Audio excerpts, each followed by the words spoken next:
one way, and then when you're in the league already, an established scorer, they brought you in because you're already a bucket. They paid you all this money, and then you have to kind of adjust on the fly at the highest level there is. So I think that yeah, that was kind of. I know it's going to take a minute to adjust, new team, new jump shot, whole new situation, playing with some familiar faces, but it's not completely the same. And then, but yeah, I mean, Mikal Bridges. I mean, nobody ever doubted that he could hoop. It, but his jump shot that was definitely concerning. But at this point now, he's finding that rhythm. And I said the Knicks.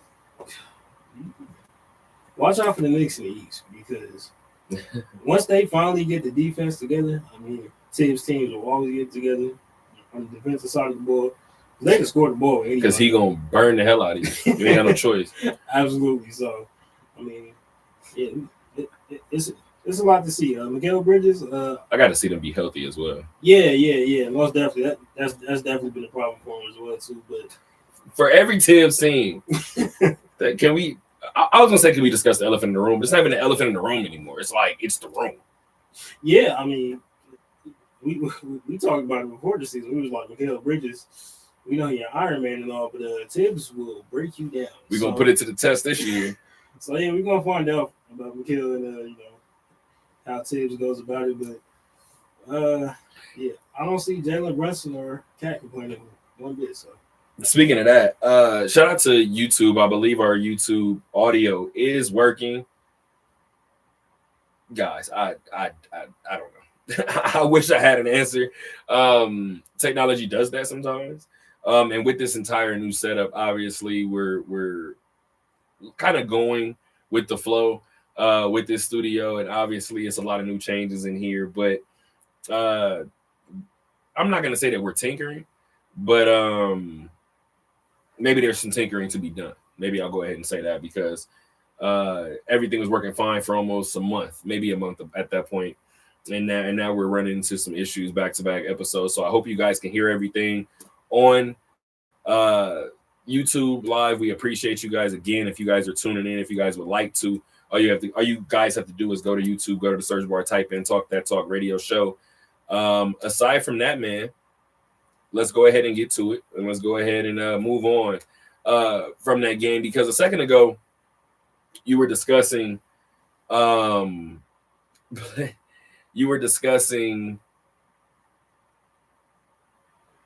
Brunson and Karl-Anthony Towns not complaining, right, about Mikal Bridges and obviously the way Tibbs runs his team and things like that. But let's talk about this next game, because Minnesota almost blew a lead against Dallas. They ended up getting that game 105-99. Remember that thing I said about UNLV's basketball team when I watched them play? I don't get the feel that I'm watching a good team. And it's been a while since I've watched a UNLV team and been like, okay, I don't really know if this team is good. Do you know where I'm going? Timberwolves. So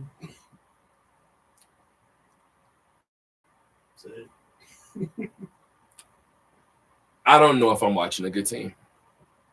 And the sad part is, I know a lot of people talked about that trade and was like, oh, Karl-Anthony Towns in New York, oh, he's going to get ran out of there. Oh, he's going to get ran out of there.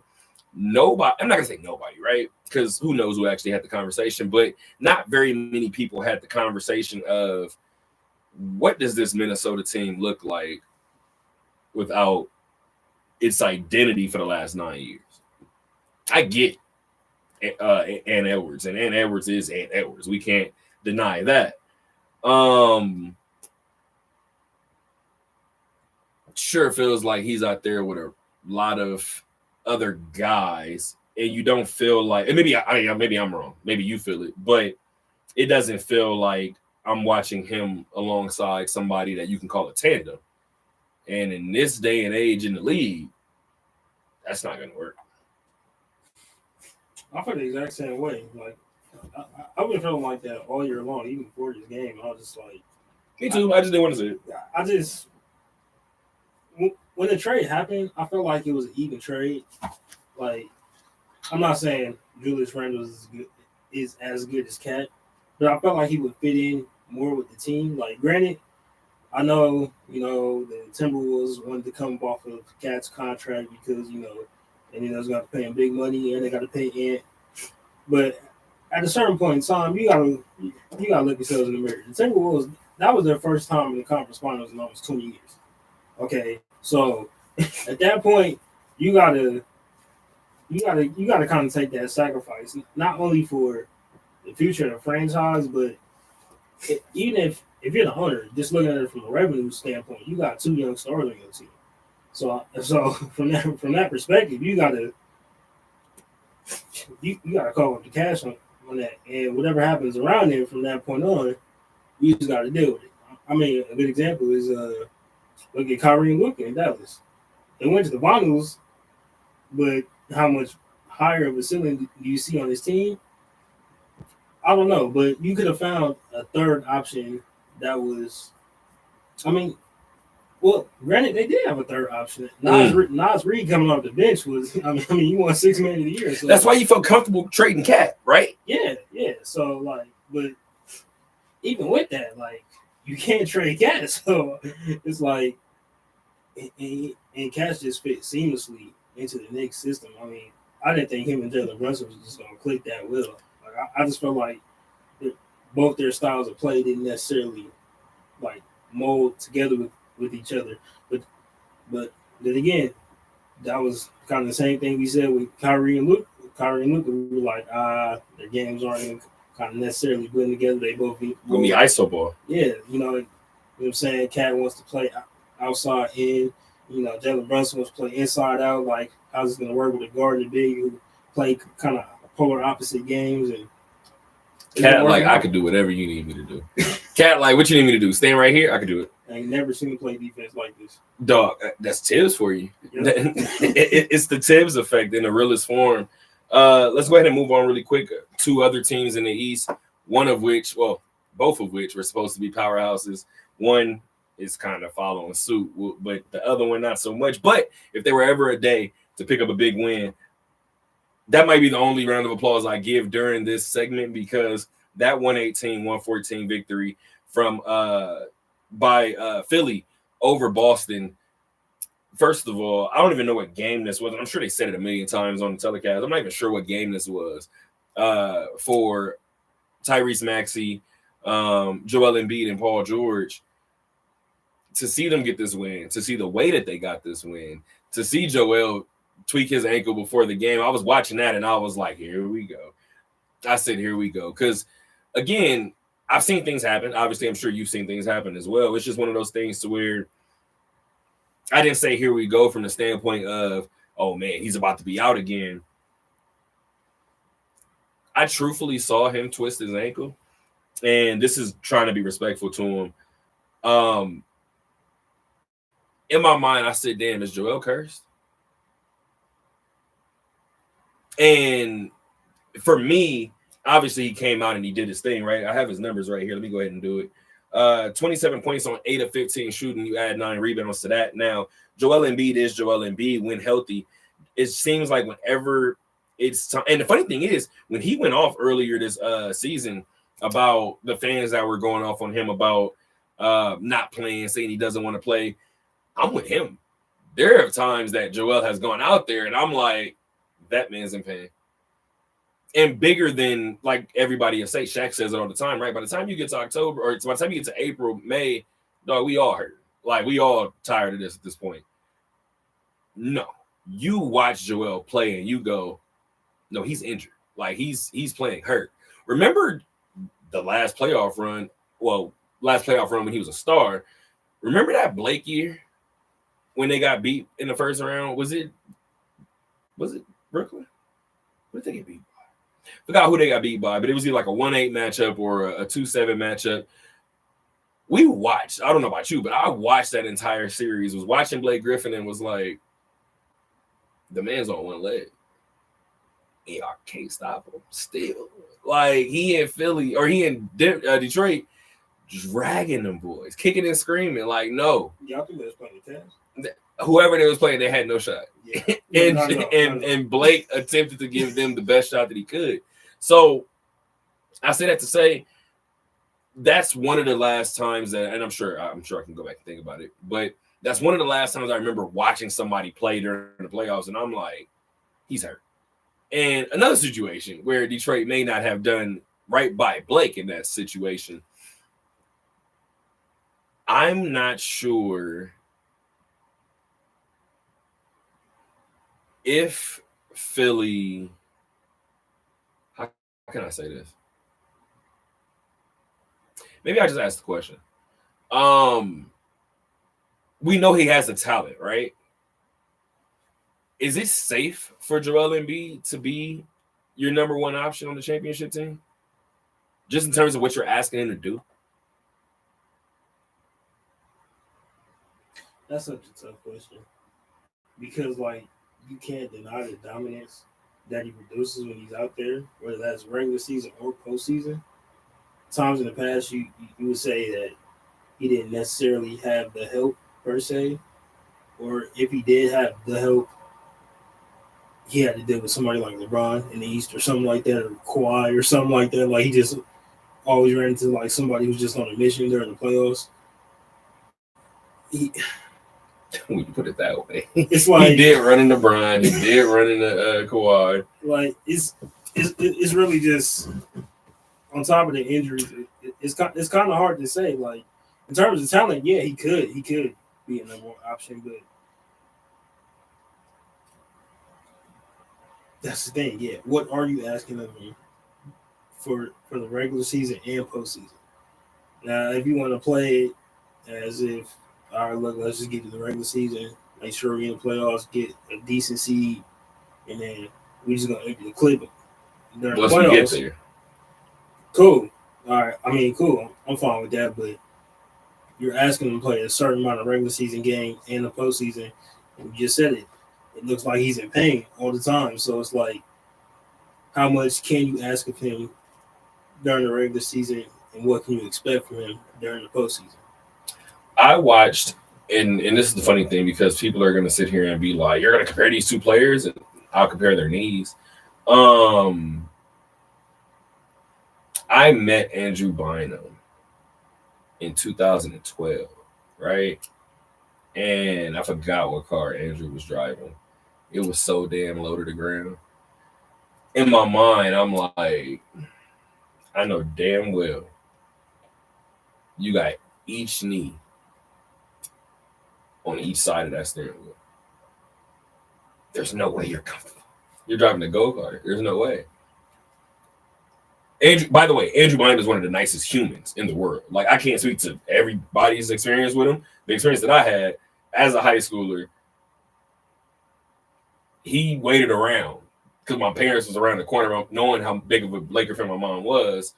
Shout out to him for that, right? He was at Westchester High School, but waited around an extra little 2 minutes until they pulled up. So shout out to Bynum for that.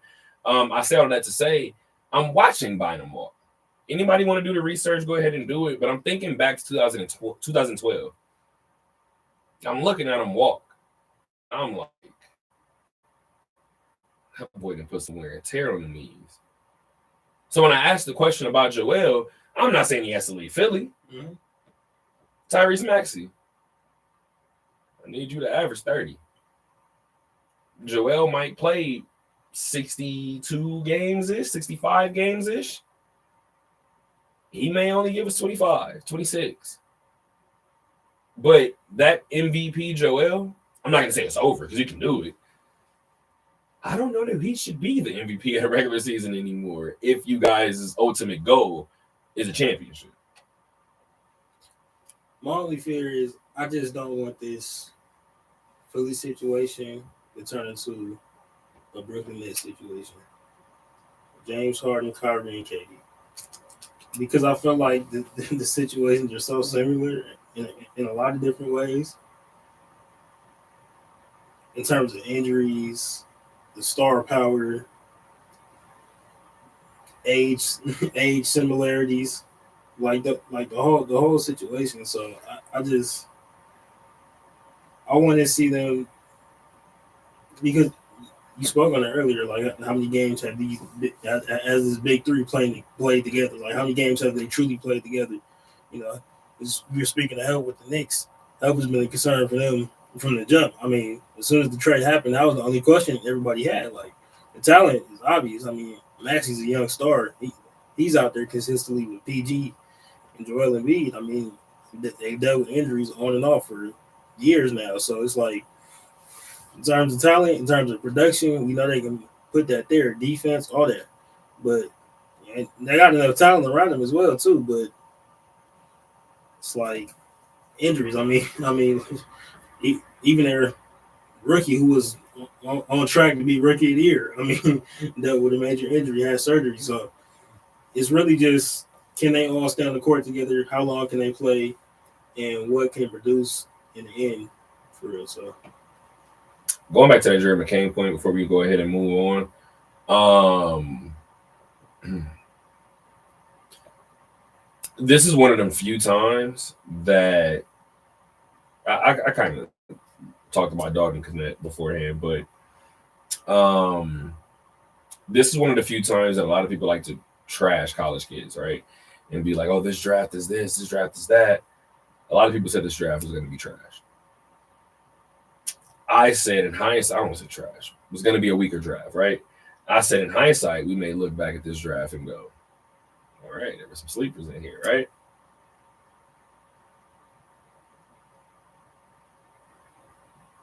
How far are we going to have to wait? Or how long are we going to have to wait? How far are we going to have to go?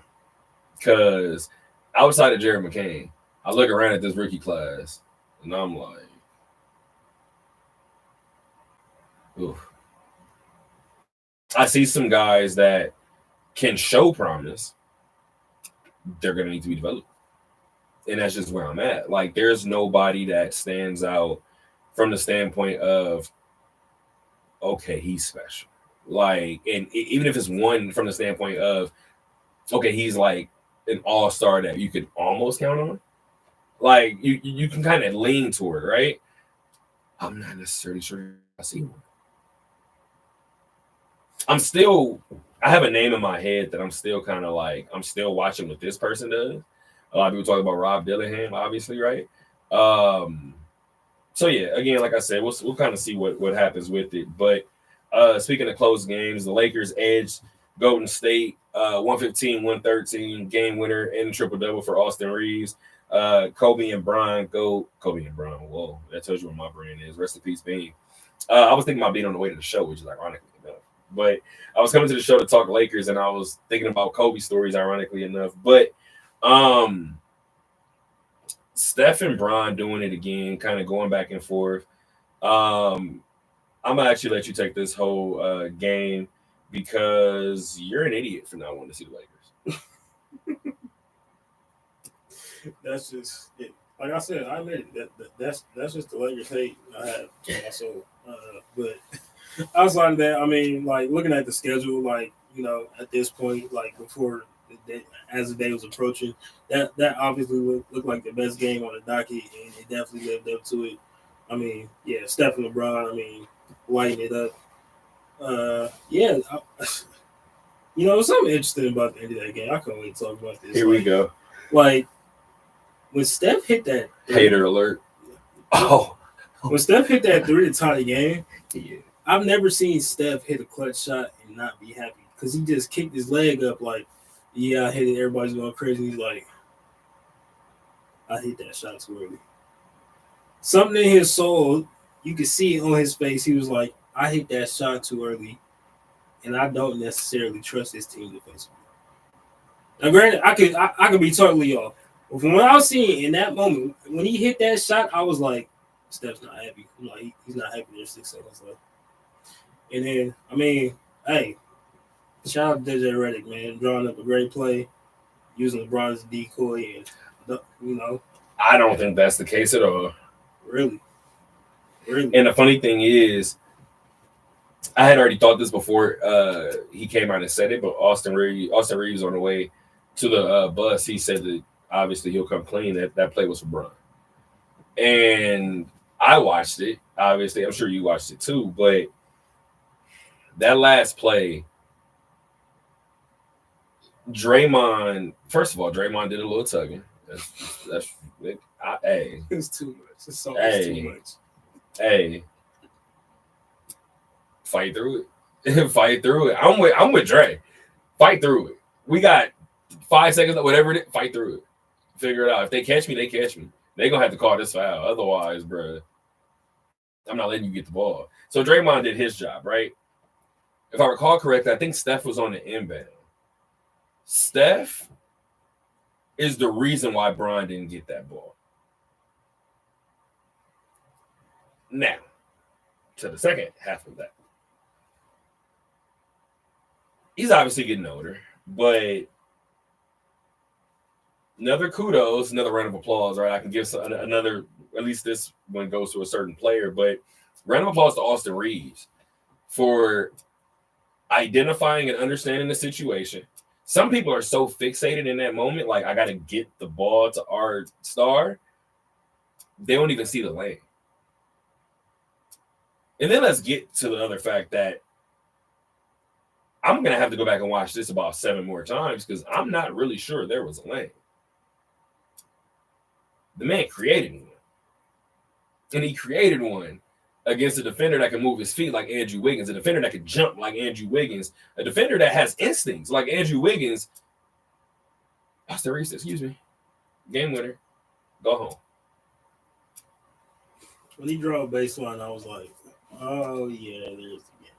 I mean, Austin Reeves, he's somebody I've been watching since he was at Wichita State. Like, he's just one of those dudes, like, when I first seen him in college, he was one of those dudes where I was like, either he's really good just for the conference he's playing in, or this guy right here is really, really good. You know, especially when you see guys at mid-majors like that, even though Wichita State's one of those more established schools, it's still like...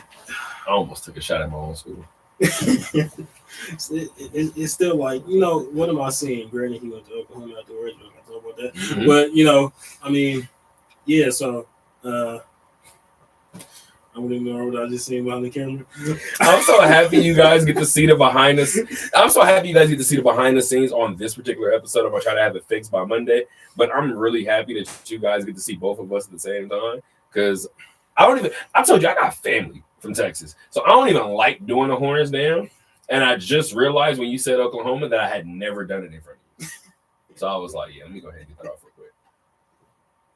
Yeah, so yeah. Don't move on. I'm doing a lot. I'm giving credit to the Sooner and the Lakers right now. This takes a lot out of me. Word. But yeah, no, I mean, great game once again. I mean, Steph and LeBron, like we gotta enjoy these moments because like I said, hearing both of them talk about retirement, like it's because the league is in a place right now to where it's kind of transitioning to the young stars, but nobody's necessarily grabbed the torch. Everybody's like, is it Jason Tatum? Is it Luka? Is it Giannis? Is it not Joel Embiid's kind of like past that point now, but like that's sad to say because I don't think he is. It's just you might be right, Dan. Maybe I don't know.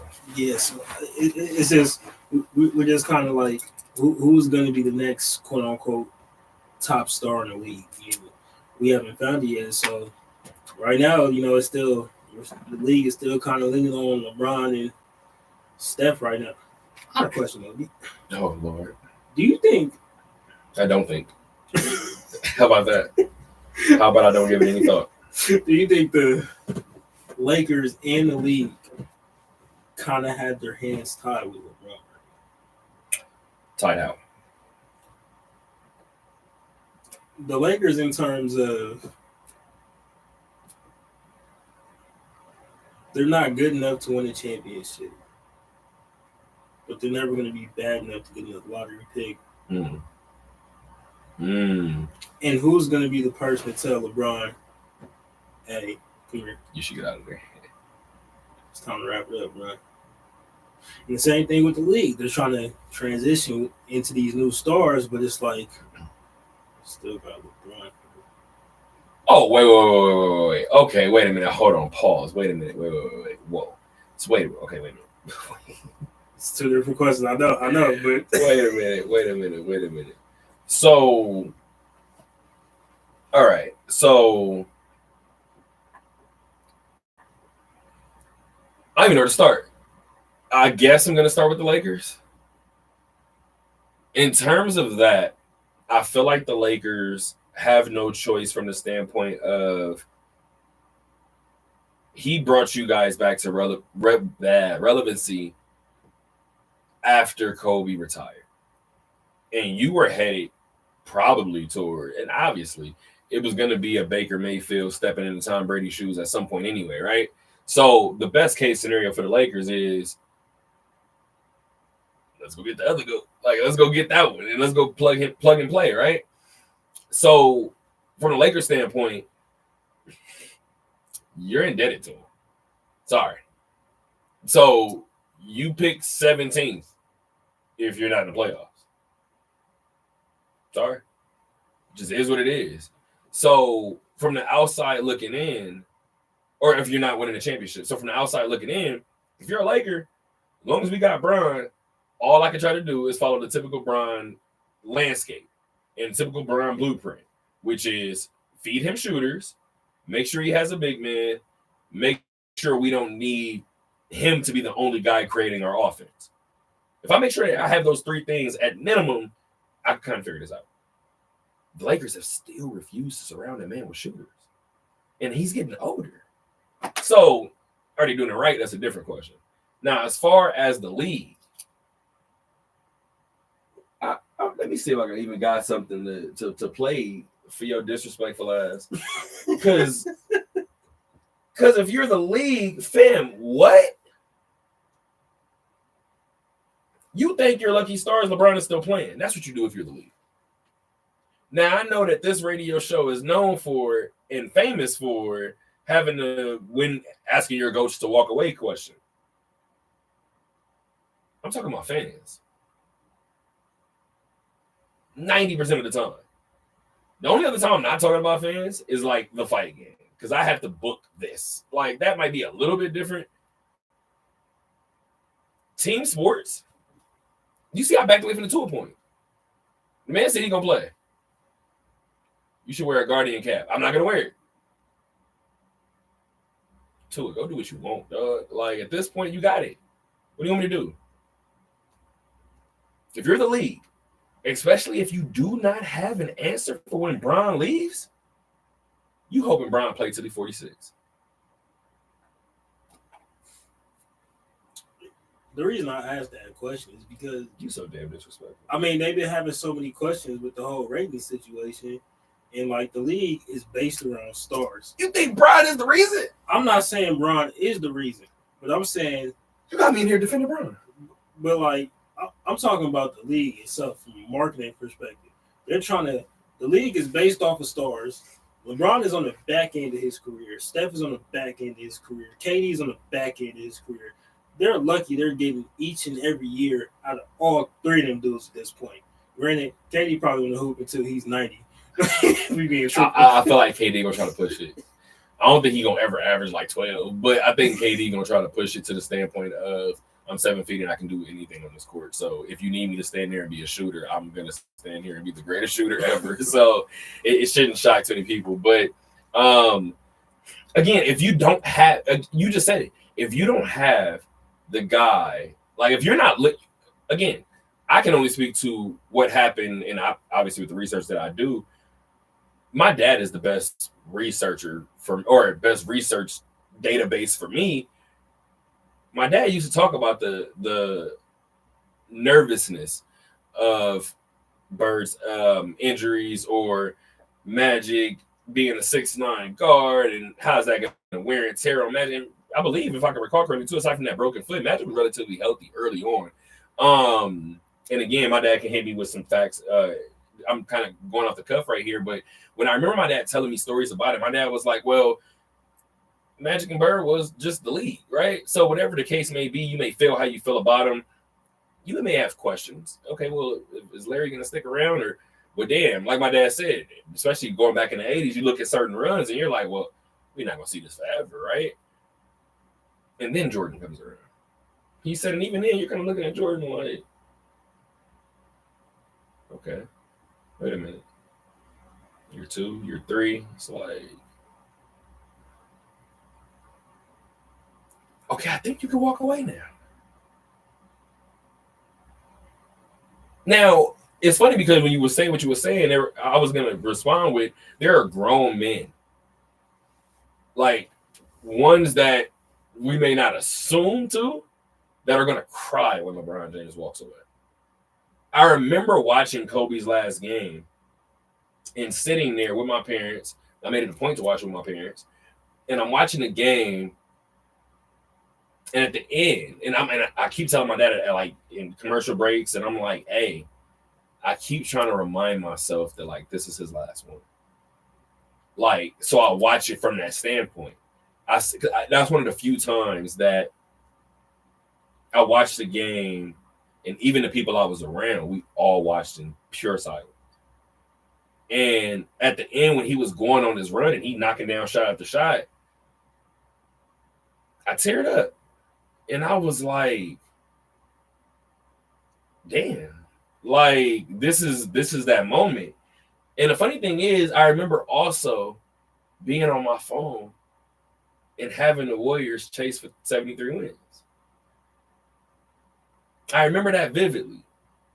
And it wasn't until that moment. And again, Bron is who he is. It wasn't until that moment I was like, I looked at the TV and I was like, you've earned your rest, B. Walk away. I say all of that to say, we look at Bron and be like, how much longer you got? We don't want to let go. There's a reason for that. So if you're the league, you be appreciative for that. You let him be the damn Robert Parrish 2.0. You let him play for another 5 years. I think he's about to pass Robert too. I don't know what's happening. But like he's a Martian, dog. You let him do that otherworldly thing. You let him do it. Last game, Phoenix and Detroit. I'm just here to hope that I can ring this alarm pretty often, and hopefully I can say Bradley Beal is back. Now, Bradley Beal doesn't need to go out there and average 35 anymore. He doesn't need to go out there and hit 8 threes anymore. If Bradley Beal consistently gives this team 20-5, I don't give a damn what their record is right now. Getting that dub without Book on the floor too. I mean, that's big for that team. I mean, it's good to see KD and Brad back, both back out there. I mean, Book obviously beat the rest, even trying to keep the team's head above water for the time being. But Tyus Jones too. I mean, Tyus Jones, I feel like that's one of those pieces like you're not necessarily going to think of like, you know, stars from that standpoint. But once again, this is why role players are so important. Now, I think this is why like a lot of people do have a problem with like most of the league playing the same style of basketball now, because Tyus Jones in any other era is getting respected the way a Drew Holiday gets respected, the way a Mike Conley got respected, the way a Darren Williams got respected, simply based off of how he can control the game, both passing and scoring, and simply running the offense. That was something the Suns definitely missed last year, having Book playing the point a lot, having Brad play the point a lot. He doesn't necessarily want to be in that spot. Not having a true point guard really hurt him last year. I feel like this year, like Tyus Jones was the perfect piece to insert. And he's not necessarily a guy who needs to score the ball or needs the ball in his hands on every possession, who's not afraid to go dive for loose balls, who's not afraid to play defense. You know, he's one of those guys that just go out there and get it by any means, and he just contributes to winning. So, yeah, huge shout out to Tyus Jones. And, yeah, KD, yeah, we enjoying every game, man. Oh, I thought you were going to say something else disrespectful. No, that's Texas. KD shot 9 for 26. And that was one of my takeaways from this game. Mm-hmm. I don't care. Kevin Durant is still Kevin Durant. But I did watch that game and I was like,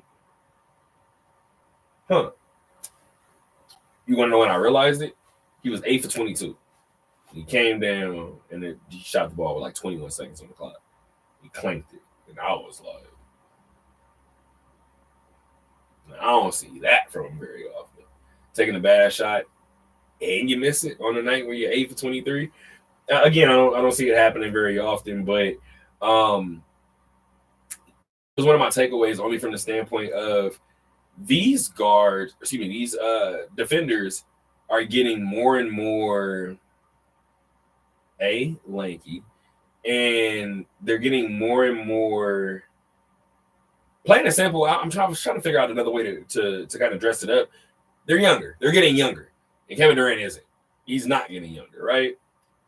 So, listening to this old argument from Gil's Arena earlier today about who was a better scorer. Harden, in their prime, Kevin Durant or Carmelo Anthony. And for me, that's like the age-old question, right? And I feel like out of respect, if I'm asked this question, I know I asked the question and this is public, but if I'm asked the question, I have to be like, ooh, let me think. I know the answer. It's Kevin Durant. Kevin Durant is 7 feet, and there's nothing on the basketball court he can't do. I was thinking about it earlier. And again, I just said these younger guys are getting lankier and lankier, right? There's guys that are 6'10" that can do what Kevin does, right? Maybe not all of it. That's where things kind of trickle down. I think back to a name we just said. I think back to Larry Bird.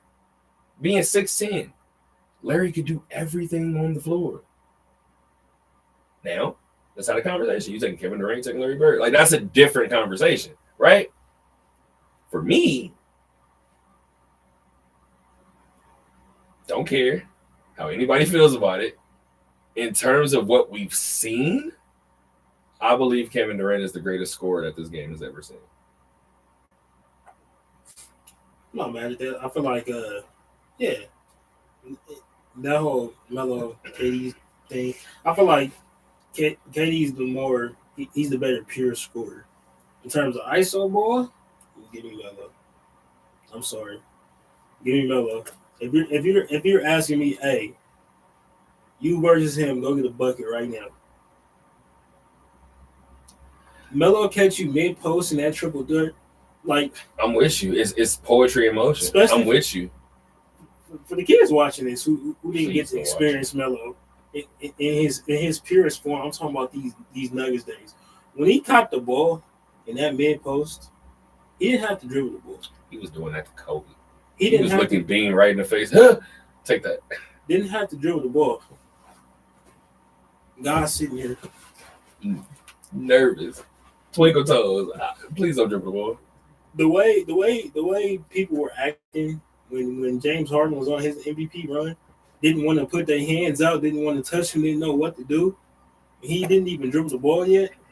That's how Melo had dudes. So I mean, yeah, ISO ball, give me Melo, but pure scorer, yeah. KD get that.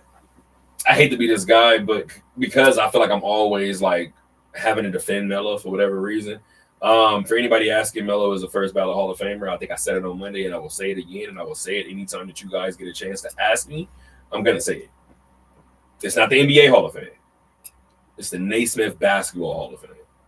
As long as Carmelo didn't get to the league and be a dud, based on what Carmelo did that freshman year at Syracuse, Melo was going first ballot. You don't see things like you probably still won't see nothing like that. So I'm a huge Melo fan, right? Just in terms of hoop shoe, that Melo 1.5 might be, in my personal opinion, my favorite hoop shoe. If you've ever hooped in those, it's ridiculous. Like it's unbelievable. Anyway, I say all that to say, one of the hugest Melo fans, with all due respect, based on what you just said about him, in the mid post. Same thing with Bean, right? Mm-hmm. He get there, you ain't too much you can do. Kevin Durant will get the ball off the check, hold the ball above his head,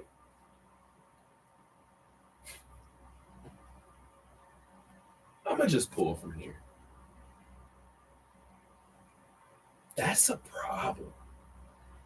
Respectfully, and I'll go on record really quick to say this real quick, and I'm gonna make sure I timestamp this real quick too. I said it at Westgate, and it always bothered me when I said it, but I wanted the shock value. But I was like, I can't really walk it back now. I just said it. I talked about James Harden being a better offensive player than Kobe. He's not a better player than Kobe. That goes without saying, right?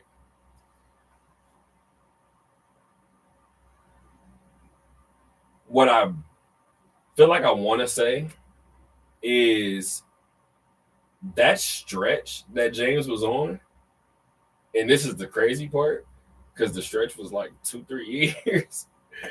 But that stretch, I'm going to stand on from the standpoint of I've never seen a stretch like that by anybody, period. And I watched Kobe score 62 in one game in 3 quarters and put up 65 on Portland right after that. I'm sorry. I still have never seen anybody do what James Harden did in Houston. I've never seen it. He literally hacked the game. That man is a monster, dog. He literally hacked the game. Like, I don't care what anybody says. That's another person you can't necessarily talk bad about James. Like, we really took that run for granted because we had. Hell yeah, we did. We had Steph, we had LeBron. Like, cause it was all these other things happening simultaneously. Everybody was like, nah, he traveling, he's stepping back, he just sidestepping. I don't care. Everybody's hitting a step back now because of him. You got 7-footers trying to hit step backs because of James Harden. Like people literally had their hands behind their back. Didn't know what to do. Because they didn't know what to do. They couldn't stop them. I'm talking about the best defenders in the league couldn't stop themselves from fouling him. He was going toe-to-toe with the Warriors and damn near knocked him off by himself. Who was his number 2 option? Clint Capella? Relax. I'm saying, no disrespect to Clint. It sounded like it. Older Eric Gordon? Like, it's... I ain't got nothing. I ain't got 2K legend. You can't shame Eric to me either. You know what I'm saying? I watched that man almost put up 27 with the Clippers. I've seen it. I don't care. You feel me? But like he was literally carrying them, boy. And everybody be like, man, he don't show up in the playoffs. Did y'all see what he was doing all year? 60-point triple doubles? And bigger than that, I watched. Never mind. I'm gonna end up talking NBA all show. Yeah, move on. I watched Draymond Green almost gouge James' eye out. He's playing defense. I can't really do much with him, but I'm playing. I'm trying to play defense. James Harden, that Houston run. Houston James Harden is the equivalent of a rapper rapping on 99. That, I don't care what you guys say. You guys can show me the bloated picture in Brooklyn. You guys can show me older James here with the Clippers. I don't care. It's the same thing with Russ. People are going to be like, oh, remember Russ with Washington? Remember Russ with whatever. Russ averaged a triple-double with Washington, too, just so you know. And by the way, this Russ point with the Lakers, it's going to age the exact same way that Dwight Howard did. Everybody was like, man, Dwight came to us and sucked. 18-12, maybe 19-12 with a torn labrum. Maybe people don't know about specific injuries, but when you tear your labrum, you can't lift your arms. Man, give him 19-12. Like I told my dad as a Pacer fan, send him here. Send him here. He can give me 17-9 and I'll shut up. Like, bro, what are we talking about, bro? Anyway, my dad said Magic tore cartilage in his knee in his second year and he missed 45 games. Now, I wanted to say Magic had a knee issue. I wasn't sure when it was. Now, I might want to go back on what I said about Magic and his damn health because, I mean, that's back-to-back years. Oof. I don't know, man. Anywho. Anything else on the NBA? Before we get to the rest of it? Good job, Wimby. 42. We'll take that. I had to run it back. I'm sorry. I had to. You know, I got to stop with all the LA jokes because I know it's a lot of LA people that watch this show. But I don't think, and you know what's funny, and I was thinking about you want to know what's funny, and I was thinking about it on the way back from LA. I was thinking about it, and I'll give you a comparison really quick. I was driving home before I even give you the comparison. I was driving home and I was talking to somebody, and I was like, "Hey, to be honest with you,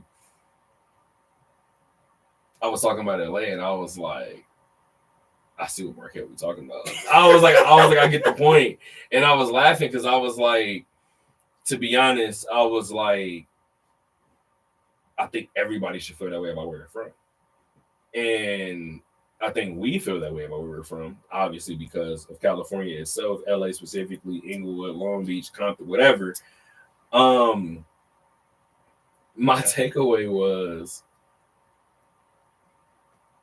in thinking about why I missed home and like things of that nature. I'm driving back and I was sitting here thinking about the last pod we did, which is up on YouTube, obviously episode 65. I'm not even sure if it's titled on there. That's a problem. Who's the Crash Out? I believe is the title. But we talked about LA at home and things of that nature. And what was the point of me bringing this up? You just talked about Wemby. I said I was gonna give you a comparison. I felt like, damn. Because it's gonna come back to me. It was I had brought up the Corrupt interview where basically he was like, yeah, we talk about this, we talk about that. We'll use this as a reference point. He was talking about Kendrick's Control verse, but he was like, we don't want your city, we don't want your colors, we don't want your streets, like we like ours. Like that was like the nature of the of his response to the question during the interview. Damn, what was the point of me bringing this up? Oh my gosh, what did you say before this? Because you had mentioned Wemby. Yeah. And I said I gotta stop with the LA jokes because I know it's a lot of going back to the correlation. Thank you for saying that. I was talking to Brian Salmon, and Brian Salmon, I forgot what we were talking about, and he was like, "Yeah, man," he was like, "There are some people in print media that like hate the TV guys, and like they don't feel like we're real sports guys because we've been on TV and we didn't write or we skipped that step or whatever." And he was like, I mean, that doesn't sound like that, T. He was like, but when do you ever see anybody on TV talk about anybody in print? Dog, I laughed so damn hard. I laughed so damn hard, and I was like, dog, he said no offense to you because I came up in print. I said, y'all don't mention us. He said, because respectfully, y'all in y'all field, we in ours, both of us are kind of needed to make this thing work. Don't really bother me. Like, why do we bother y'all so much? And, dog, I cried. And that was kind of my way about LA. If you feel how you feel about where you're from, I don't think it'll bother you as much. But then my takeaway was what you said about your schools and stuff growing up out here. So I was like, maybe he does want to be from LA. No. You should. I ain't gonna say that. You why you smiling so damn hard? No, now you want to bite the lip. Go ahead. try to prevent yourself from smiling. Go ahead. I love my high school. My middle school, that was a tougher time. But yeah, shout out Cane Springs. No. But it was I just LA. You made it sound like Gompers in California, Doug. Like, oh my gosh, Doug. That's hilarious as hell. No, it's crazy because I've been back and forth to LA since I was a kid.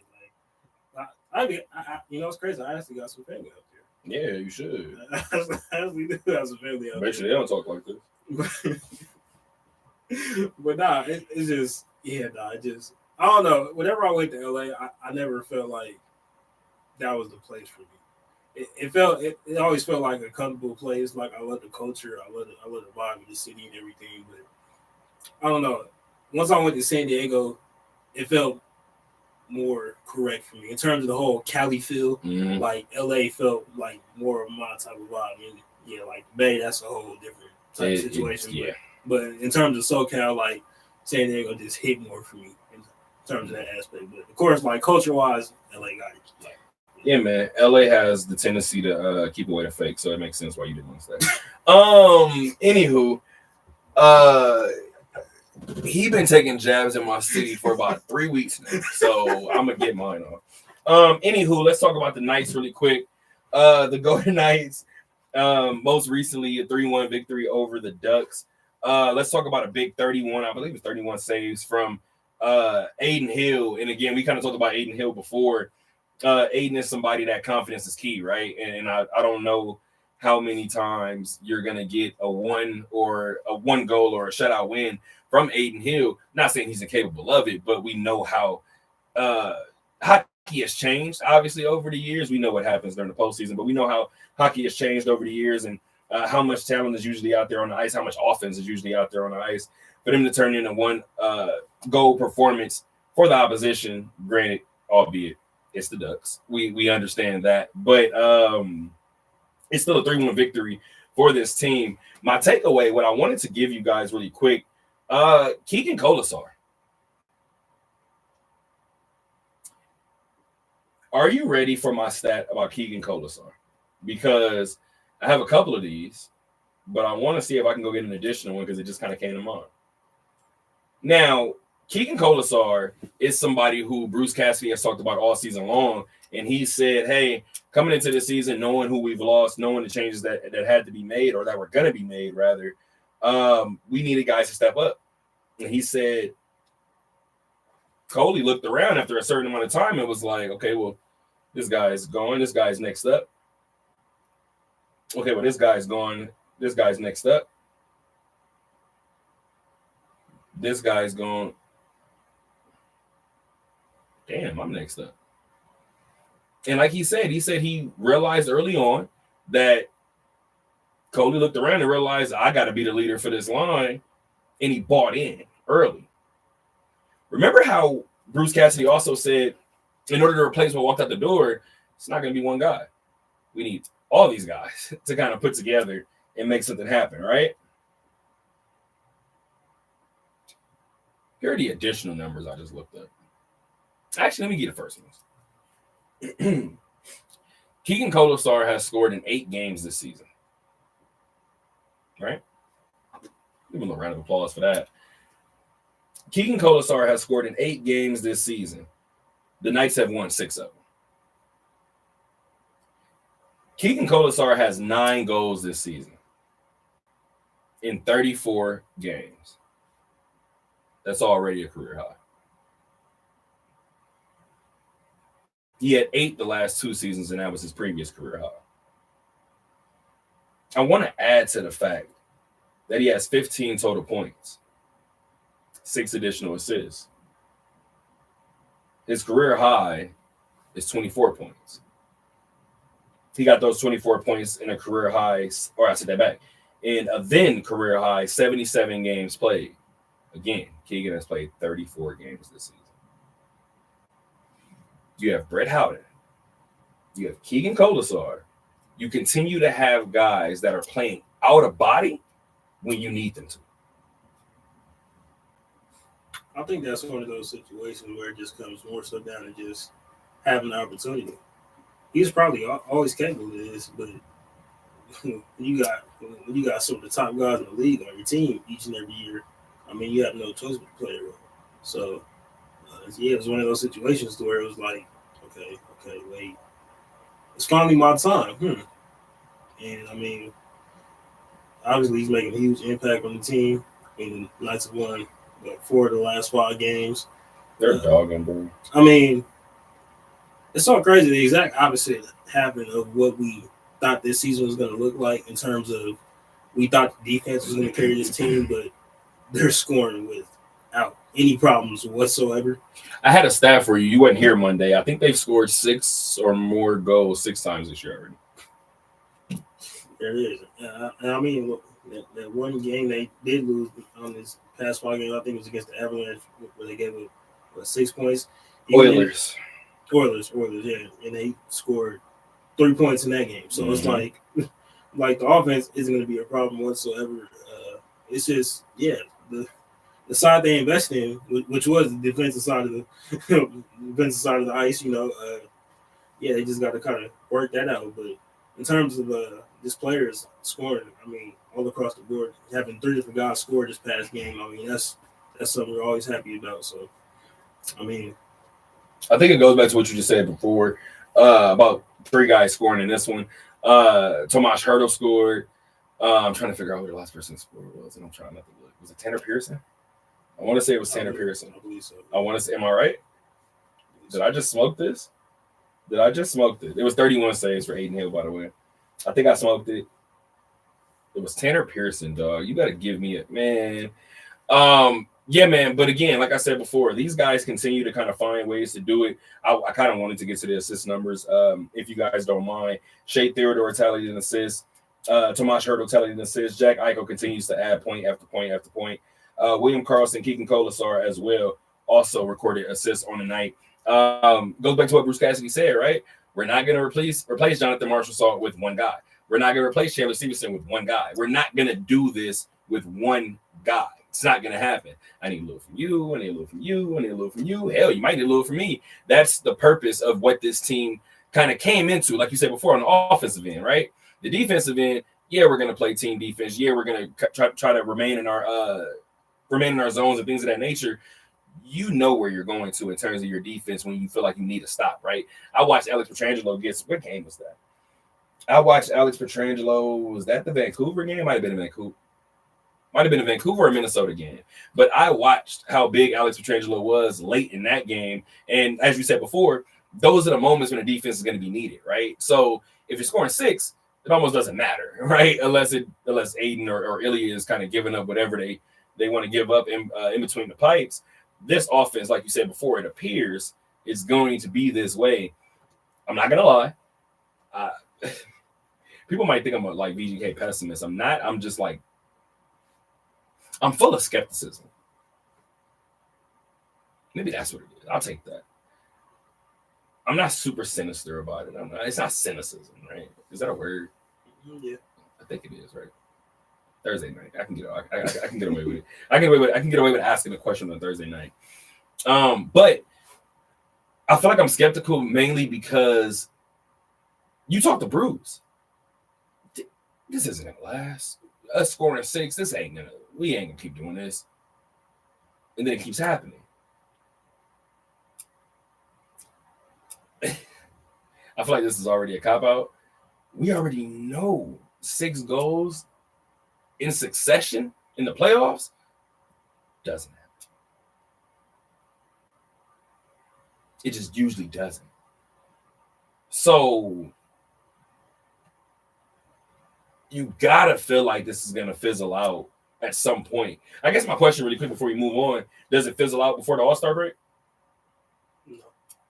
I don't see it happening. If that's the case, this team is a top 2-3 seed. What are they right now? Let me figure this out. Just because the regular season is so different. Like, in the playoffs. If the playoffs started today, they would be a 2 seed right now in the West. Behind Winnipeg. A team that they beat twice, I believe. Yeah. In terms of the postseason, obviously, they can't rely on scoring the puck like this. I mean, that's just not realistic. But in terms of the regular season, I think they about to have one of those all-time great scoring seasons. I mean, mainly because they're not relying on one guy. Like you said, Jonathan Marchessault, he's not walking through that door. So it's like it's like you got to kind of rely on each and every person to go out there and score each and every night. So it's like, I mean, if you're playing like this as a team, I mean, it's like what we just finished talking about the NBA. It's like shooting a bunch of threes and your whole team shooting threes. If your whole team can shoot, that's one thing. If it's just a couple guys shooting, all right, whatever. When your whole team is hitting, when everybody is dangerous on the ice, that's again, as of right now, only 2 teams are better in terms of scoring than the Knights. You have Winnipeg and Colorado sitting on top of them. Colorado actually has 1 more goal than Vegas does. They're 23-8-3 on the year. Pardon, I said that they were 2 points behind Winnipeg for the top spot in the league, but they're sitting at 49 points. They're first in the Pacific Division still, so let's give them a round of applause for that. The Kings were hot on their tail. The Kings are no longer directly on their tail. Edmonton has now jumped the Kings. Edmonton is sitting behind Vegas, 5 points behind to be specific and be exact. 44 points for Edmonton and then 43 for your LA Kings. Vegas returns to action tomorrow, 7:30 p.m. against the San Jose Sharks. It is a 4-game homestand following that. Wait. That is the homestand, correct? No, I'm sorry. It's at San Jose. I wrote it down. It's at San Jose, and then it will be a 4-game homestand for Vegas on the heels of that. Let's talk a little football, and we'll end with UNLV basketball because it's not even really anything to update you guys on aside from getting ready for games coming up, right? So let's talk a little bit about the NFL on Christmas Day, right? This is going to be a pod topic, so you can discuss how much of this or as much of this as you would like. If you do the pod with us this weekend, then we can discuss it some more. I tweeted it. When this pod comes out next week, people are going to think I work for Netflix. I'm just a big believer of if I trash something, I should be able to come in here. I did it with Lindy a couple of years ago. Lindy's team wasn't doing what? It was converting on turnovers or something. It was something, right? And like every game, even in wins, I'm talking 20-point wins.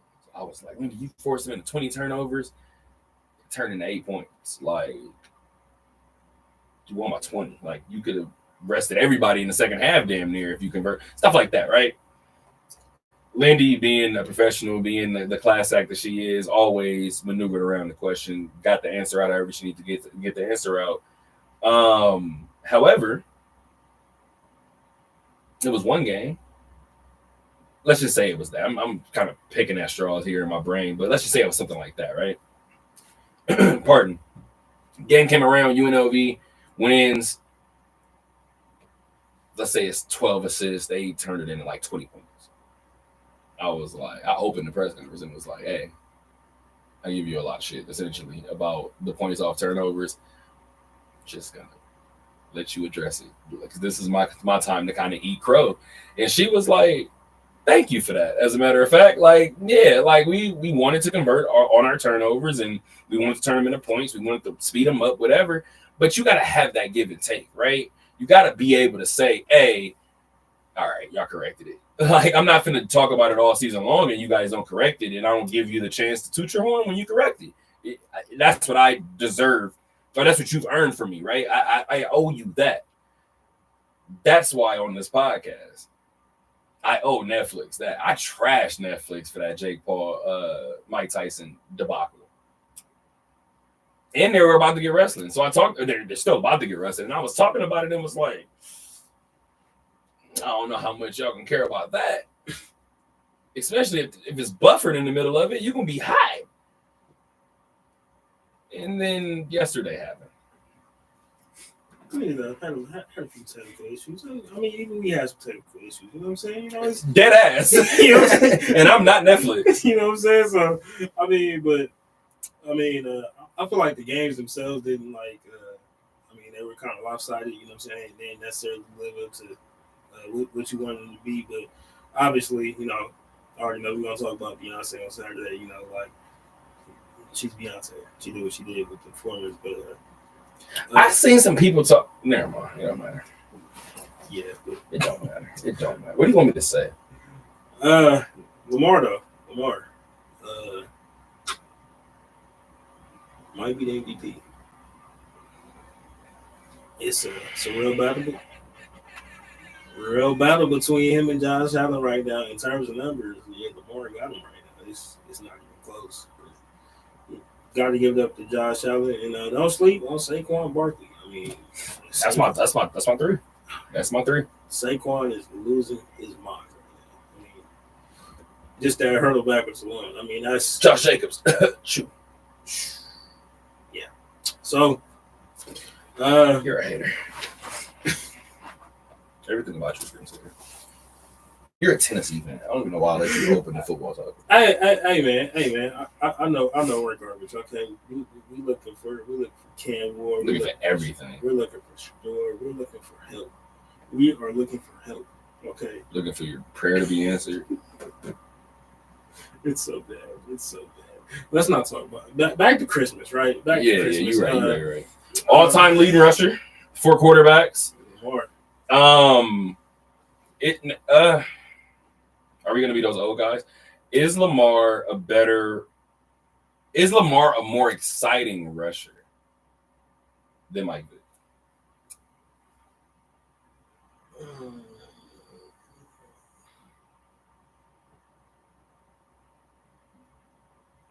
I want to say no. Such a tough question. The only reason I'm going to say no is because Mike had to play in a league to where it was centered around pocket passers. He didn't have as many design runs as Lamar gets, or the guy that's now behind Mike, Cam Newton. These guys had more design runs to where the league was more conducive to dual threat, spread, 7-on-7 type quarterbacks. Mike, it was strictly pocket passer. You got to know the playbook front and back. You got to know every defensive coverage, all that, and he still found a way to be a screamer. I don't feel like Vic figured out like the playbook or a playbook like inside and out, and I could be completely wrong. Philly. Mm-hmm. I think he figured it out early in Philly, but I think that first year in Philly, you looked at it and was like, that's the Vic that we need. We need the 60-40 Vic, right?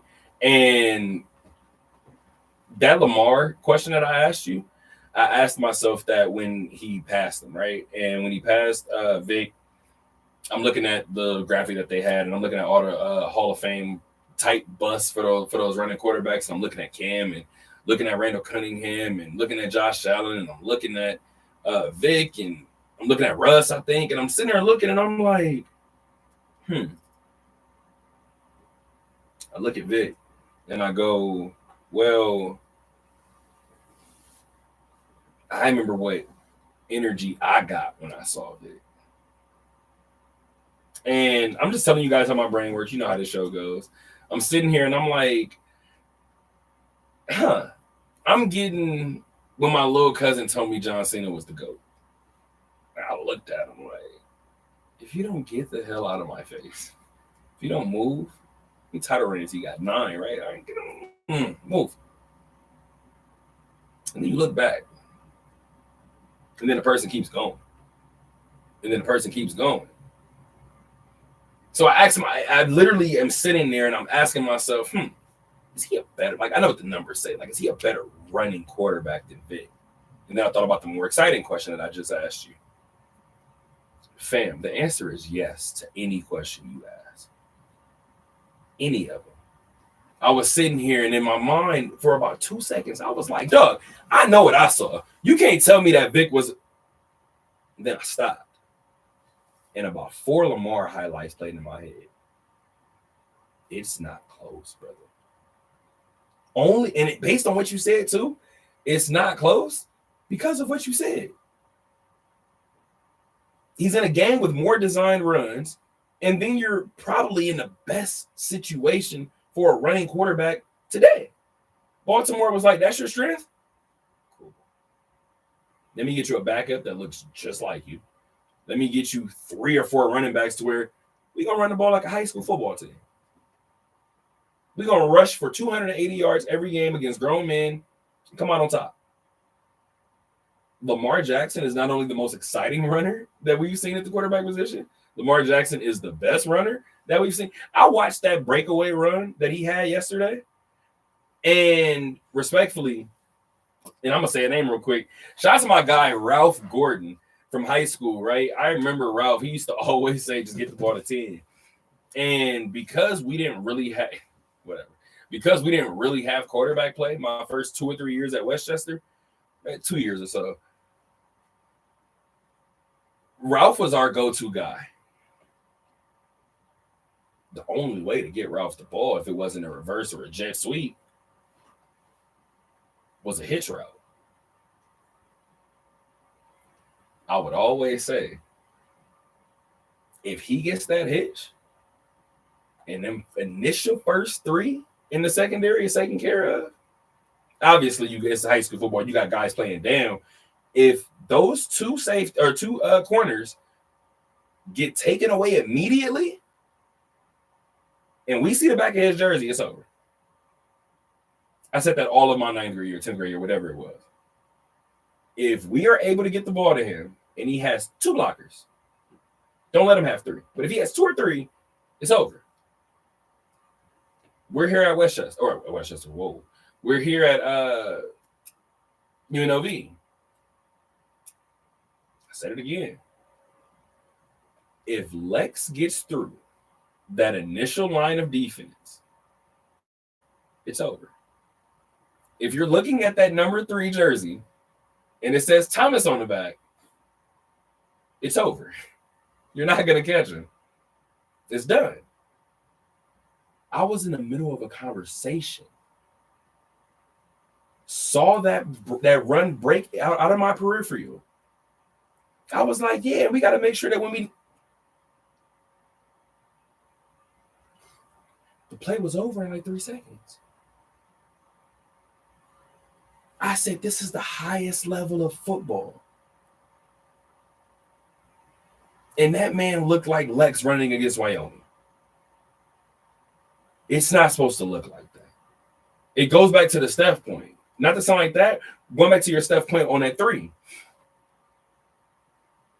When Steph got the inbound pass,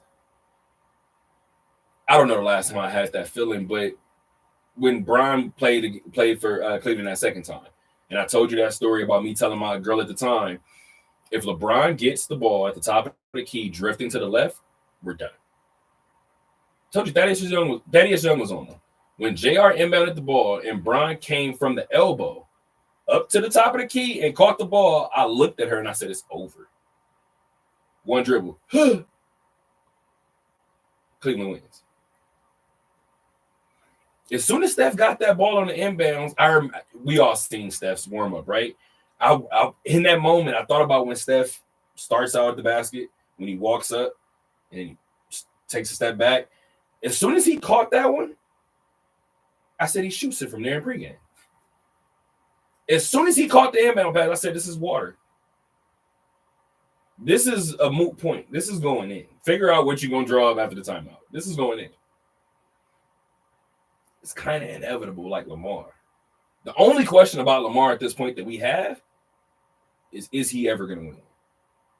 That's it. I'm past the MVP talk.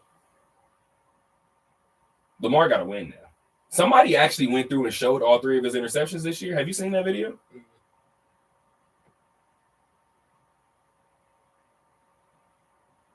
I'm not sure that any of them are his fault. But if it were, one of those is his fault. From that standpoint, if he does that in the postseason, which he hasn't been able to do, right?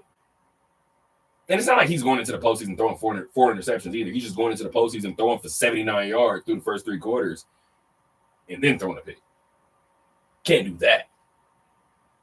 And then that slow progression that we've seen from Lamar in the postseason too has been something that people have not talked about. If Lamar went to the Super Bowl this year, I don't think it would shock anybody. Lamar said he wasn't even running at his top speed. He said I was jogging. He said he was jogging. And I kind of believe him. At one point, you see him kind of like shift the gear. Then when he looked at the safety, he's like, he's not going to catch me. Yeah, he's not going to catch me. Then I seen him dial it back.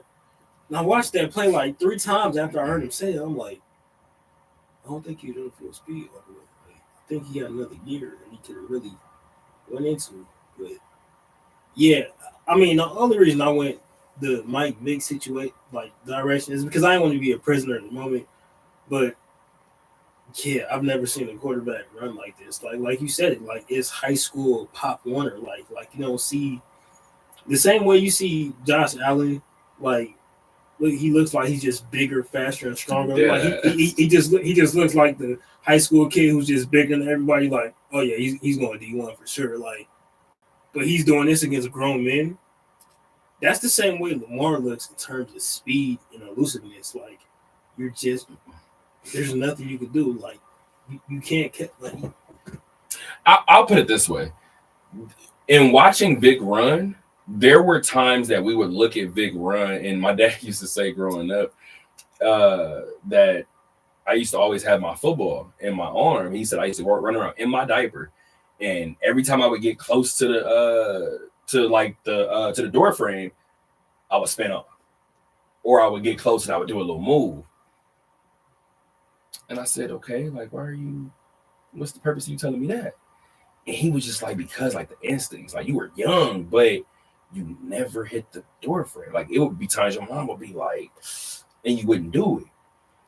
I said all that to say, I remember watching Vic, and every Vic run, I was like, somebody gonna take his damn head off. And I remember when he separated his shoulder or broke his arm, and I was like, that was it. That was the run. That was the hit. I've never felt that way about Lamar. I don't think you guys can catch him. it's so true because it's so many times where you just feel like easy Lamar, easy, and then he just slips out of bounds or they fly past him. Like that touchdown throw he had to likely. Like that's backyard football. Like the D lineman, like he didn't want to. I didn't want to commit. Like I don't want to charge him because if I do, he's out of here. Like there's nothing I you can seen do. That too. Like, that D lineman was in hell. He was like, I don't want to. Just throw the damn ball. I see everybody like I'm on Instagram. I see everybody in the comments like, why did he just tackle him? Like, oh, like it's you do it. No, he can't catch him. Oh my god. Because if he dives, it's over. He's getting chewed out. Oh my gosh, bro. Like so. Yeah, I'm so happy that sports fans look at the same thing. I was looking at that D lineman like he is in hell right now. He wants to be anywhere but here. He does not like purgatory. He's in that weird in between game. He's like, please throw the ball. Please just throw the football. Like, God, Lamar is just one of those dudes. Like, it's just one of those moments. Like that high season he had at Louisville. I seen it early in the season. Like when nobody was watching it, and I'm like. I'm talking about before that Florida State game. It was just moments where I was like, I've never in my life seen anything like this. I thought he was gonna fizzle out, and he just never did. Like I was like, I don't know what he's gonna be as a passer moving forward, but I'm like, in terms of just electricity, we're never gonna see anything like this ever again. And I mean.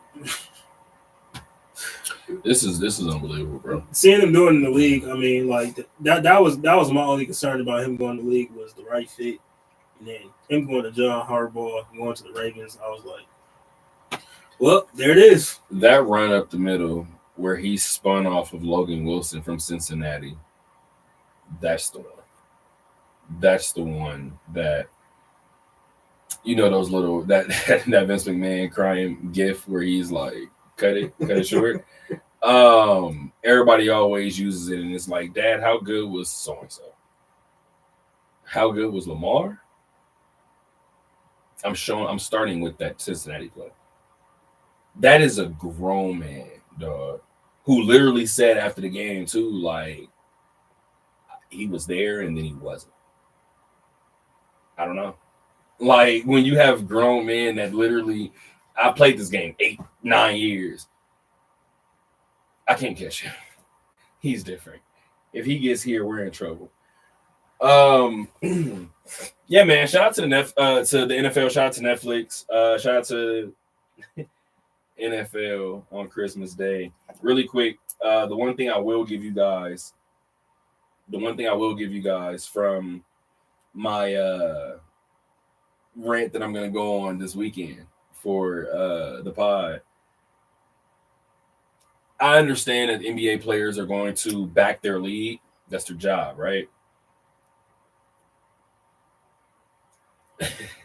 To Drew Holiday, Paul George, and LeBron James, they all said something of some variation of Christmas Day is our day. The NFL got to move. It's the NBA season. I'm just here to let all three of those guys know what I believe they already know. The NFL don't got to do a damn thing. Period. My favorite sport is basketball. Yesterday, Christmas Day, Lamar was on the big screen. Laker game on my iPad right here. That's my favorite sport. We get 17 of these. We get 17 games for each of these teams. The NFL don't got to do a damn thing. They didn't, and they won't. If the NFL wanted to have a game every day of the week, guess who would tune in? The world. That's it. They're backing their league. They're supposed to say that. I don't believe Paul George, Drew Holiday, or LeBron James believes that the NFL has to move. Paul George might. Paul George does have some takes sometimes that I'll be like, I love PG, but I'll be like, you don't believe that, do you? He might believe that. They don't got to do a damn thing they don't want to do. KSP. That's my boy. You know I love PG. Do you? That's my favorite player. I'll tell you. No, I'm aware. I said, do you? I do. Oh, okay. He gonna get these jokes too. Like, everybody's getting these jokes. Speaking of getting these jokes, the Raiders are 3-12, 0-5 in the AFC West. You can keep a straight face. You can go back to your smile. You don't got to keep a straight face. They're 3-12, 0-5 on the season in the AFC West. You're gonna get one more chance, obviously, next week to do that, and you're gonna do it at home against the Chargers. But currently, you have the 6th pick in the draft. Pardon, guys. That I feel like that initial press conference on Monday from Antonio Pierce. Again, guys, we talk about the Raider way. I've seen so many people in Raider comments Raider comments talking about don't root for these guys. Don't show up week 18. They just cost us our star quarterback. Do you want the Raider way or not? Now, a Raider fan may be funny right now and say, you mean the Raider way is what? Being the 8th pick and being stuck in purgatory? Maybe. What I mean in terms of the Raider way, did you just ask your team to lose? The reason why I'm saying that is because your team is currently led by Antonio Pierce. What about him said that he was going to willingly lose a game? I tell my dad all the time, I'm getting to see AP from a different standpoint. My dad is a Cowboy fan. He hates that man. He had to see him with the Giants. He had to see him with Washington. He ain't trying to see AP. So I mentioned AP to my dad last year before Josh got fired. You know what my dad's initial response was? Ugh, he was a giant. Here's what it is. That was the takeaway, right? Antonio Pierce has continued to be. What's my biggest knock on Kevin Kruger? That I'm not sure he's been himself. We've seen it come out, but I'm not sure Kevin Kruger is mainly himself since he's taken over the job. I don't know personally, but I'm thinking about Kevin Kruger, the player. If that is closer to who you are, let's see if that guy stacks up next to Kevin Kruger, the coach, just in terms of intensity level. I'm not really sure you can say that about AP. I love the talk to Tom Telesco. I love the we don't do this to lose. I love the talk to me after the season. Whatever the case, fam. I didn't work these guys out all week to come in here on Sunday and pull the plug. Again, you can feel like they made the wrong decision all you want. I'm not mad at that. That's the way they're supposed to handle it, though. Even though they are losing, and at this point the season is a wash, you don't want to build a team, especially a young team, based off of a culture of losing. That's 76 is about that. You don't want to build a team based off of a losing mentality, because when it's finally time to win, there's not going to be anybody there who even has an idea of how to do it or how to deal with certain situations when it is time to win. So, I mean, you want that top 3 pick. This is a really good draft class. You want that top 5 pick. But right now, from where it stands, you still got that 6th pick. So it's like, and granted, say they do win another game or 2. How much higher, how much lower are you really going to go in the draft? So, I mean, this is a large draft class. Lower in the sense of going backwards, like 12, 13. Well, I mean, it depends. That's a great point, actually. But it depends on, let's be honest, the Raiders are only looking at like 4 teams. I know that they're number 6 right now, but the Raiders are mainly looking at like 4 teams, right? They're looking at the Giants. They're looking at Jacksonville. They're looking at Cleveland. They're looking at the teams that they beat, right? That they're going to have to sit behind, depending on where they finish. Cleveland might not get another game. Jameis is always the wild card, right? Jacksonville looks atrocious. They look hideous. The Giants are probably the biggest dumpster fire in the league. So, just from that standpoint, you're looking at 4 or 5. I don't know that you don't get your guy at 4 or 5. Now, again, let's just say Jacksonville's not drafting a quarterback. No. Who was I just mentioning? Cleveland. They might. Who knows what may happen with Cleveland, right? If the Raiders get the 4th pick, you want your guy, right? Let's say the 1st pick is the Giants. Let's say the Giants want Cam Ward. Now all signs look like they're going after Shedeur. If the Raiders get nervous, this isn't last season where you have the 12th pick, the 13th pick, and you're sitting there looking at Jaden like, all right, damn, what you want for 2? This is a different one now. You can have a conversation, and let's just say the Giants do want Cam Ward. Hey, we'll give you this 4th pick. Cam might mess around and still be there. We'll give you this 4th pick, 3rd pick, 5th pick, whatever it is, on top of our 2nd. On top of next year's 1st. On top, however you want to do it.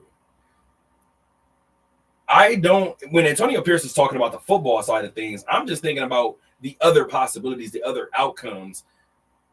Why would the Raiders panic if they have a 6th pick? You can still package that 6th pick with your 2nd pick, which is still probably going to be a top 5 pick, depending on where you guys are picking in the 1st round. You may be able to give up those 2 picks and still get Shedeur. You can go back to what the Rams said, right? Obviously, that little meme that was floating around, picks. And then Sean McVay kind of referenced it during the parade. Hey, we're about now.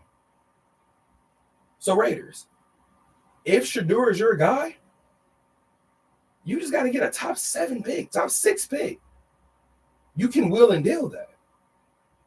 You can't do like you did last year and have a 12th pick. Because now I'm picking in the middle of both rounds. I'm never trading up. I'm never trading that. The guy that I want, any of these quarterbacks that I want, isn't going to be around when I'm picking. The Raiders don't necessarily have that problem this time around. Let the Raiders fall to 8. Pushing it. As long as, like you said, the Raiders went out. Now you look at Quinn Ewers. Now you look at Riley Leonard. Now you look at some different people. I don't know if that matters as of right now, though. all signs are pointing in the direction of Shador. I mean, in terms of the fit, just seems right. I mean, the way he carries himself on top of Raiders. I mean, just having Shador in Vegas. I mean, That'd be fire. That's gonna be a sight to see within itself. So, I mean, but yeah. I mean, yeah, the Raiders, they're in a very weird space right now. They're weird. They are. They're just very weird year. Very weird year. Yeah, I mean, from the Devontae situation, Max is shutting you down. I mean, it's just it's been all over the place. So, I mean, obviously, I know Mark Davis is ready just to throw this season away, get ready for the draft, and just think about next year. But yeah, it's gonna be interesting to see down the stretch. And nevertheless, down the stretch starts on Sunday for the Raiders. They're at New Orleans, the home of the Super Bowl for this season. They're in New Orleans, 10 a.m. kickoff. That is December 29th. That's their last road game of the year. Probably, luckily for them, they're 1-7 on the road this season. So there's that. Got a couple of coaches in the news really quick before we head to UNLV basketball and we get out of here. First one is Deion Sanders. Let's go ahead and give him a round of applause really quick. Do you know why I'm doing it? Look at you. Team playing? Huh? Team playing? Damn, do I have another reason to give him a round of applause? What are you talking about? That's crazy. I've seen it before the show. Okay. He got a team like a super big plane that they're taking out to the Alamo Bowl. That's pretty like this super big. Also, he's smoking this week. Yeah. Also, you didn't. Oh, first of all, that's fire as all hell. First of all, I want Deion to be my coach. Two things from Deion Sanders. Did you hear that there have been very few opt-outs for the bowl game from Colorado? Yes. So you've heard why. One of the reasons that I'm going to give them kids credit too, a lot of these boys want to play. We saw UNLV. A lot of these boys want to play. This college football season was different this year for whatever reason. A lot of these boys want to play. But any of the Colorado Buffaloes with a NFL draft grade has insurance for the Alamo Bowl. Now, the reason why I want to give him a round of applause is because some coaches talk about it and some coaches actually be about it, right? And a lot of people talk negative things about Deion, and I've said it before too about Shador. When guys leave the program, I don't think Shador or Deion needs to identify those guys. Well, he was weak. I don't remember his name anyway. Well, I mean, if Shador said Shador bought him, you don't need to do it. You don't need to. Now, I hate to say it, but when things like that come out, it just adds fuel to the fire to the people that don't want to see him succeed anyway. Let the cream rise to the top. Let this insurance story rise to the top. This is amazing what Deion is doing for this Alamo Bowl. Couple that with the team playing, and then did you see? And I didn't even see who it was. This is my lack of preparation. But did you see whoever was number one on Colorado? Can't think of the name for whatever reason. But Deion has a thing about the number one. Not giving it out. You earn it. This is not something that I'm giving out. Somebody earned it. Somebody's grade slipped. Deion snatched that damn jersey. The kid has the number back for the Alamo Bowl. But before he broke down the practice, I called him up here, and he said, hey, y'all know how we feel about this number. You got to earn it, whatever the case may be, yada, yada, yada. We had to discipline this one. You started slacking on them grades. What are them grades now? Boy, all teeth. You could see it behind the helmet. A's and B's. And he got his damn jersey back. Program. I forget that with everything running around Deion's program, it's still a college program. There are schools that don't even care about academics. I actually said this recently, and we can move on. It came out, somebody was like, well, Travis is not only a Heisman winner, but y'all also need to talk about how he graduated with a 4.0. I don't know Travis Hunter, so I'm not going to say this about Travis Hunter. But what I said was when I posted, this is on Facebook, I posted it and was like, hey, can you imagine being a teacher that fails Travis Hunter?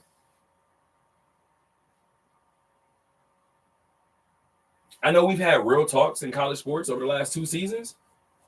Y'all not ready for that one. I've sat in classes with athletes who slept all semester and got a higher grade than me.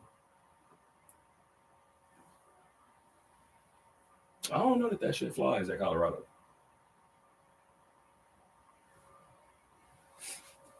Another round of applause to Deion Sanders, Coach Prime, continuing to lead by example, I feel like. That's out there now really quick for Jim Larinaga. Did you hear about him as well? I'm giving him a round of applause. All that's out there now is don't have to be bad. Did you hear the latest news for Jim and his Miami Hurricane basketball team? No. Effective today, I believe. He's stepping down as the head coach of the Miami basketball team. And while we like to be what's the opposite of the old get off my lawn guy? As young guys, we like to be the Project X people all the time. And I feel like with this one, I feel for him because Nick Saban said he walked away because of NIL, right? It was a part of it, right? You got Jim Boeheim that was like, I see what's coming. I'm out of here. I'm getting out of here. Coach K was like, the kid has changed. I see where we're headed, but the kid is not even the same kid. Fast forward to Jim's situation, right? He comes out in this press conference and he says, hey, guys, we've mutually decided whatever. I'm going to step away, stepping down. He said, because I'm exhausted. He said, I think before he even got into like the NIL thing, he said, for me, it started last year. He said, I had 8 guys a part of that Final Four team that came in and said that they were transferring or entering the transfer portal. He said, and I asked all of them, well, I mean, what was wrong with Miami? Like, what didn't you like? Oh, no, I love it here. Da-da-da-da. So why are you leaving? Oh, it's just because opportunities elsewhere. Dog, if I had a Final Four team and 8 guys leave, I might quit too. I don't give a damn what the reason is why y'all left. I might leave too. That's just where college sports and especially college basketball is right now. It's like you got a great team and you have a totally different team literally next season, which is insane. I mean, gotta give credit to Dan Hurley. I mean, he up there killing it at UConn. I mean, to lose that many guys and to bring in a top freshman and just some of these other returners too and still be able to maintain that standard of what UConn is in the new modern era of UConn that he's built up. I mean, it's definitely a skill and a talent to, especially keep college athletes engaged with the NIL money and, just different opportunities and just the wild, wild west that college sports has become now. I mean, it's something you can't necessarily look past. So, Jim Larinaga, I mean, that's one of those legacy coaches that hurts. I mean, we lost so many great coaches, due to retirement these past few years. I mean, look at the Jay Wright, Coach K, like you mentioned. Have you ever met Jay Wright? No, I haven't. I'm going to tell you this story real quick, only because, kind of just asking really quick, but you talk about all these Hall of Fame coaches leaving, right? The way that Summer League is out here, I'm sure you'll meet Jay at some point. I saw Coach K after retirement, and that's another person who makes me turn pale when he walks in the room. Especially growing up a Duke fan, I see Coach K and I'll be like, another completely random thing. This is how my brain works, especially on Thursday nights. My dad told me he's been in the building before, like when Undertaker came out, right? And he said he don't know what they do with the AC system, but it gets cold. eerily cold, like scary cold. He said, but it's dope because it adds to the interest. You get goosebumps, everything, right? I'm a huge wrestling fan. I've never seen Undertaker come out. I watched Coach K walk in the basketball arena. Everything shuts down for me. That man is terrifying to me. I walk up to Coach Pop. What's going on, Pop? I see Coach K.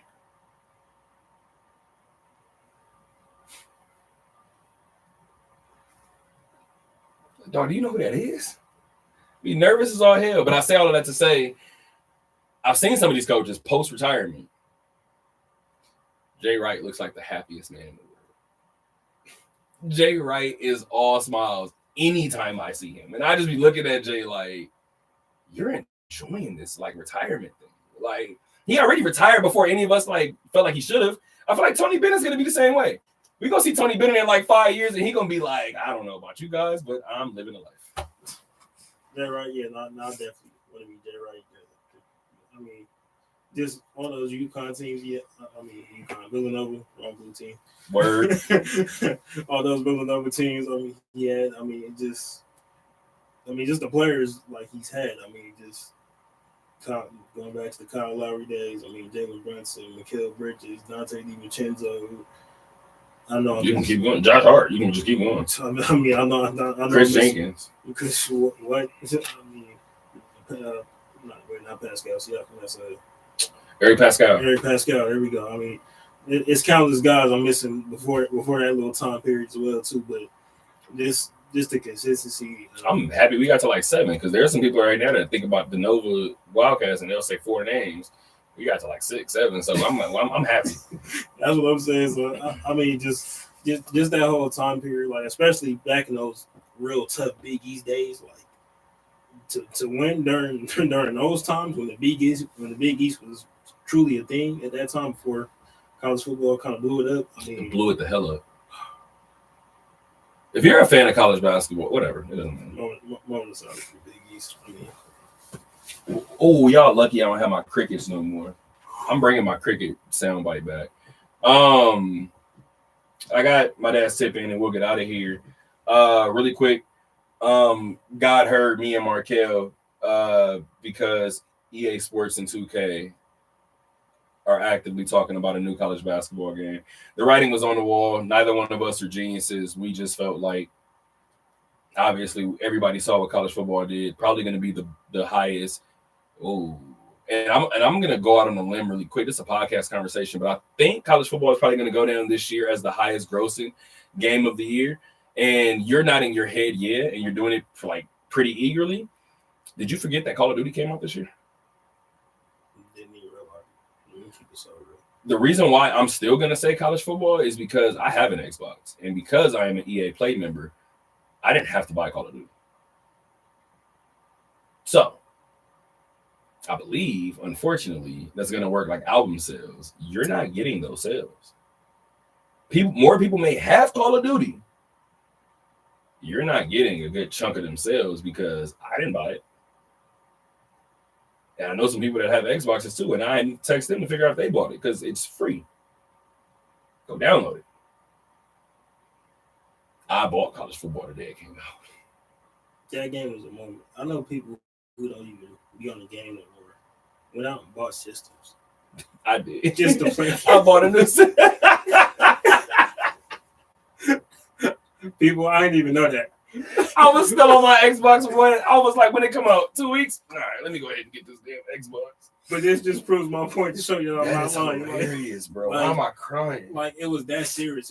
It was truly a moment. So, I mean, for college basketball to come back, I mean, we haven't got it since I think that was 10 with Blake Griffin on the cover. Talk about it. So, I mean, like, yeah, no. Gameplay was terrible that game. The game itself, in terms of the add-ons, was fire. In terms of all the gameplay or all the sidebar things, the dynasty mode, even the recruiting, pardon, the warm up the bus check, everything about that game, aside from the gameplay, was amazing. It just was what it was. College Hoops 2K8 is still the greatest college basketball game created. Speaking of college basketball, UNLV men and women open up conference play this weekend. Both of them open up against Fresno State. The men open up on Saturday. That is December 28th. That is a 7 p.m. game. And the women, the 9-4 women, the men's team is 6-5. The women, 9-4 women's squad will take on the Fresno State Bulldogs the day after. That's Sunday, 2 p.m. from the Cox Pavilion. Again, both of those are Mountain West openers. Let's read my dad's tip in and let's slowly get out of here. My tip in today is on the mindset of professional sports teams. First of all, I stand corrected for my initial feelings toward how the Cowboys should finish out the season. After about the 3-7 mark, I started thinking more so as a fan and thinking this might go back to our Raider point, and thinking selfishly, I really wanted them to lose out. Let's get as high of a draft pick as we can and get ready for next season. After thinking about it, and as the season rolls on, we still are not even close to a playoff team, but the best thing you can do is finish the year out strong and hopefully ride that wave into the next year stronger, healthier, and hungrier. Really quick, I want to just go ahead and throw in a sidebar really quick. I told my friends this, and I'm going to tell my dad this about this team. I don't say that I ride waves. I don't. Have you ever seen a wave that didn't crash? Nope. If you don't care about whether your team wins or loses, that mentality can definitely be detrimental to a team's mental approach. Lord knows we have not had a winning mentality for over 30 years now. Even though the season is pretty much over for me, at least I can watch my team fight for nothing more than dignity, pride, and a better than a 500 win percentage. Unless all of the teams in front of us for the wild card want to give up, probably not. So never mind. My dad is absolutely right. I believe everything that he just said. First of all, he's echoing what we said kind of during the Raider point, right? And keep in mind, this is my dad's tip in from Monday that I never got to. So again, my dad is pretty much spot on in terms of what we feel. Granted, it's about two different teams, but this is kind of where it is, man. If you're the Giants, what more is two more losses? Maybe you lose out if you're a Giant. Who cares? Maybe if you're Jacksonville, you don't got Trevor Lawrence. Who cares? But when you're a franchise like the Raiders and the Cowboys who have fan bases who live and die by the team, you owe it to them to go out there and fight your hardest. And I know that there are some fans that are sitting back and they want that draft pick.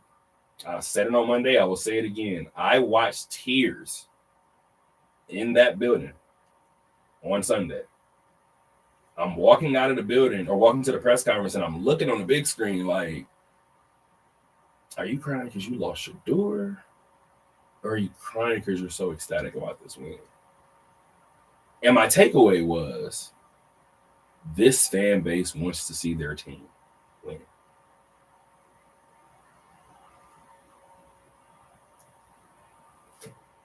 Until next time, guys. Keep on talking.